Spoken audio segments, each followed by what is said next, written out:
never has the Tooting Popular Front had such strong leadership. All right, Foxy. Okay, questions, ladies and gents. I'm sure there are going to be lots, so I'm going to take 3 at a time in the tried and tested from this morning. Let's start over here because I can see 2 hands. So microphone, if you could give us your name and organisation and either address your question directly to a panel member or more generally if you prefer. Okay, it's Abid from Handsworth in Birmingham. Prime Minister, it's a pleasure speaking to you once again. You may recall I last spoke to you at the annual CBI Interactive Conference in November 2006. Well, now...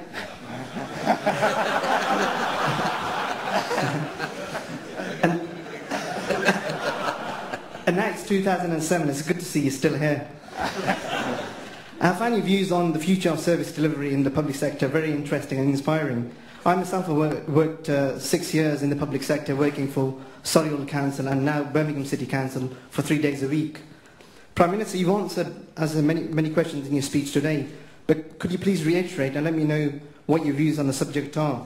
Do you accept that actions of a Labour government under your leadership to improve local public services over the past 10 years have been a success?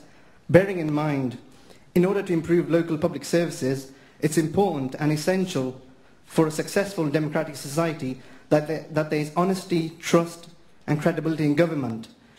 And in your view as Prime Minister, do you think public-private partnerships work more effectively when the elected government has control both nationally and locally?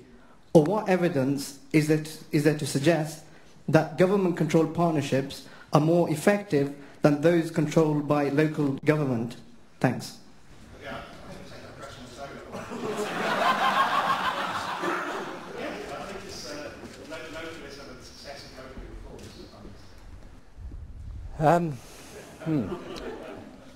I remember the conference now.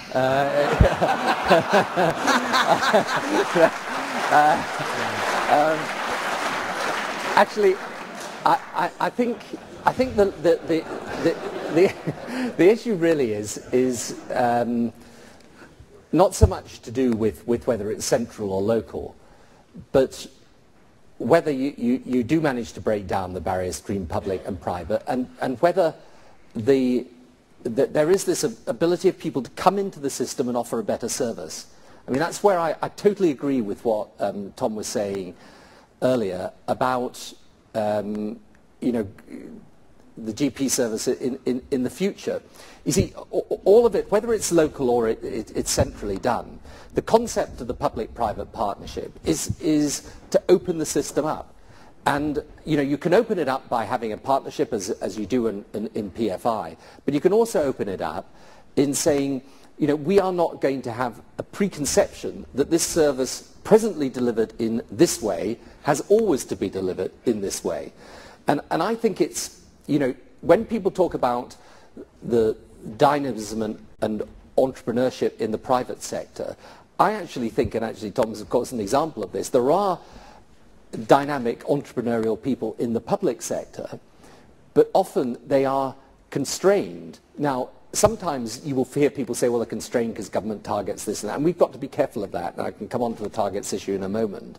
But in fact, one of the ways of releasing that dynamism and entrepreneurship is to allow people to come in and develop the service in the way that they want. That's why city academies and trust schools will be able to hire their staff in a different way, will be able to run their school in a different way, and as a result of that, because they've got more power in their hands, then they're better able to develop the service in the way they want. And I think localism is not just about central government pushing it down to local government. It's also about coming down to the local community and to the people within that local community and having the power they need to deliver the service. And increasingly what I think is, and I've said this before, but I'll say it again, when I first came into government, and I had this kind of mantra about the Conservative government at the time, which is it's standards that matter, not structures.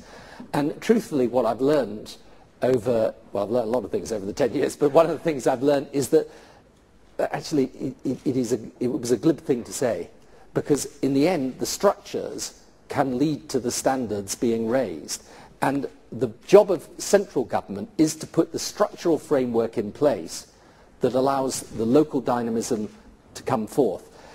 If you simply say, we'll hand it over to the local people, but there's no contestability, there's no diversity of supply, there's no ability for people to go elsewhere, actually all you're doing is, in fact, just handing it over to the producer interest and saying, do whatever you want.